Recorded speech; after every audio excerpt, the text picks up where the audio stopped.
Hello everybody, welcome back to my YouTube channel, Zero to Euro Tech Consulting.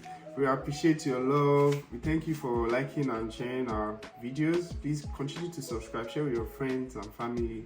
You just might find information that will be useful for you. I absolutely promise. Today's video is exciting. Today we'll be talking about some of the limitations that immigrants, especially black immigrant, faces. Trying to get an IT job, and jobs such as business analyst, scrum master, product manager, product owner in Australia specifically, right? But this also applies to other countries as well, I believe. But join me as I share some of these limitations, and hopefully you can devise strategies to avoid it and get better and land that dream job. Alright guys, I must put a disclaimer very quickly. It's very important that this is not to discourage you. This is actually to motivate you so that you can devise the best strategy in your job search and get that job quickly. I've seen and I've discussed with some of people in my network that are feeling discouraged because of some of these challenges, and it's important for me to share. Alright guys, I'll be sharing some personal experience or some of the experiences from my friends and colleagues who are also immigrant and have been on this journey of trying to get a job in Australia as well. So some of these challenges or limitations that we face, it's important to be able to share it so that you can avoid it and you can devise a better strategy to find that job. The objective is for you to land that dream job. For me personally, I'm very keen on black people from African descent to actually get jobs and begin to increase the population in Australia. We are the minority of the minority, and it's important to share information to help people to continue to grow and make meaningful careers in IT and beyond. Now I'm going to talk about 6 points that I think are really important and to highlight it so you can actually work around those.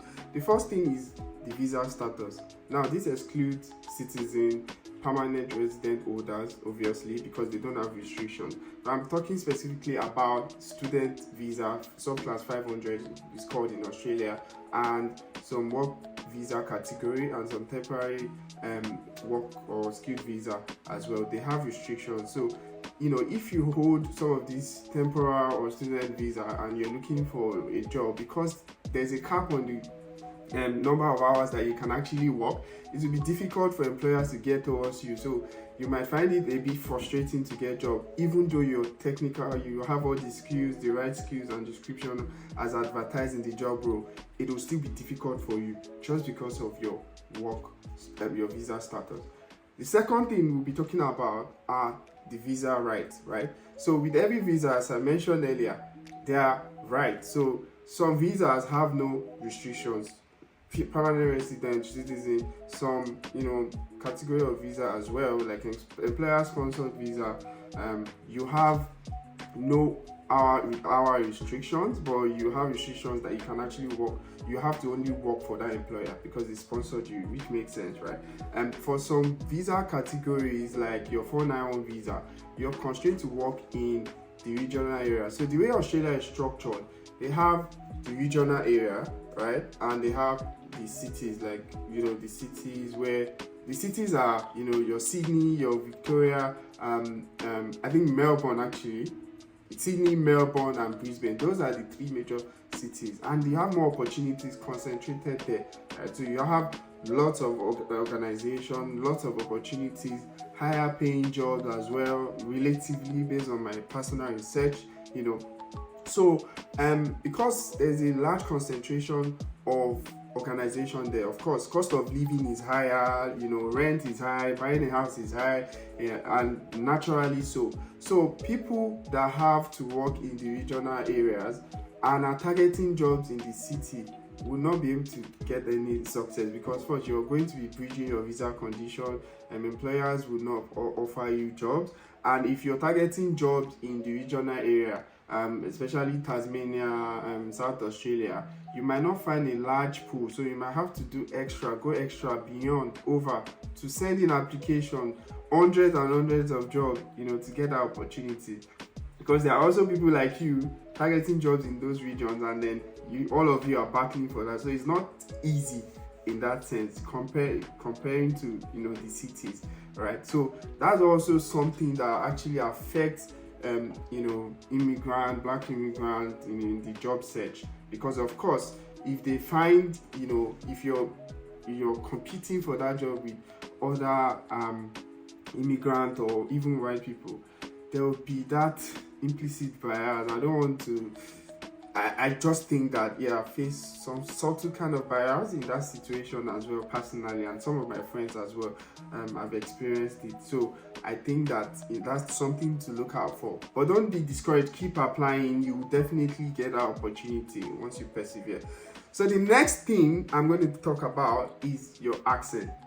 Right, we know we all speak differently, and we can't change that. I know some people have inferiority complex. They want to have accent and start speaking Aussie, and try to be like the white people, the Australians, the Aussies. It's not really. It's a factor, but you need to know that sometimes people find it difficult to hear what you're saying, especially if you're, again, because of the accent, and you might also struggle to hear some of the questions they're asking in interview because of the accent. And then if you are in that situation, it would just be a conflict of ideas, because you can't hear what they're saying, they can't hear you properly, so you already know what the result should be. So that also affects some interviews. Some people experience that sort of difficulties as well. So I'll move swiftly to the fourth thing to talk about, which is your domain knowledge, right? So you might be technical, have the right skills for a particular job, and you think you're best fit. We always think that we are the best fit for any job. Okay, maybe not always, but I mean, if you're really skilled, majority of the time you're applying confidently and you feel like you have a very great chance to actually land the job. But sometimes, right, employers are looking for, skills in a specific domain, like, somebody that is a business analyst but have worked in maybe a medical domain or accounting domain or financial domain.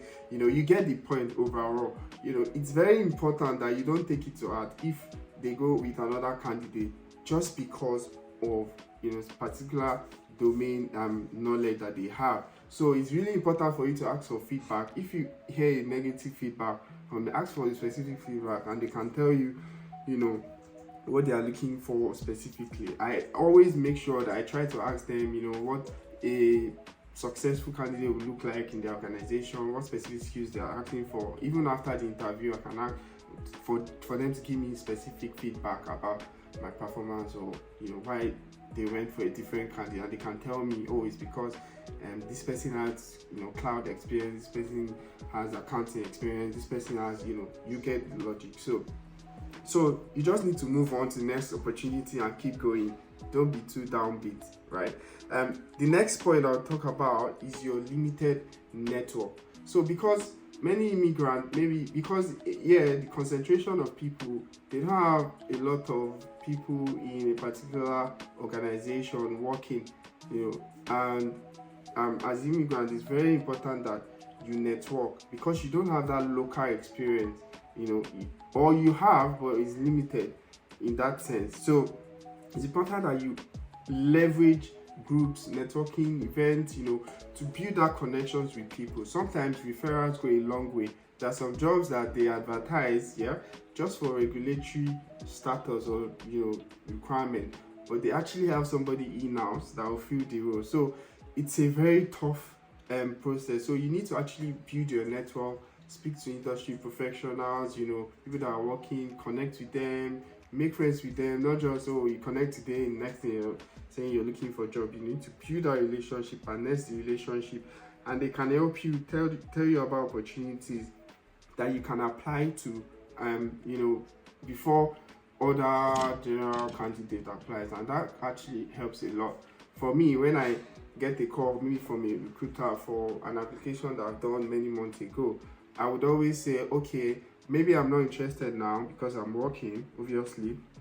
I have somebody in my connection that I think would be a good fit. I can refer, and many times they're like, please share their resume, share their contact with me, I'll reach out, I'll call them and all of that. So that's very good. Expand your network, join groups of like minds, and you never know, you just get that right opportunities. And to the last point, I want to implore you to actually be flexible, right? Some of the limitations of your job search might be the fact that you're applying to only remote jobs, right?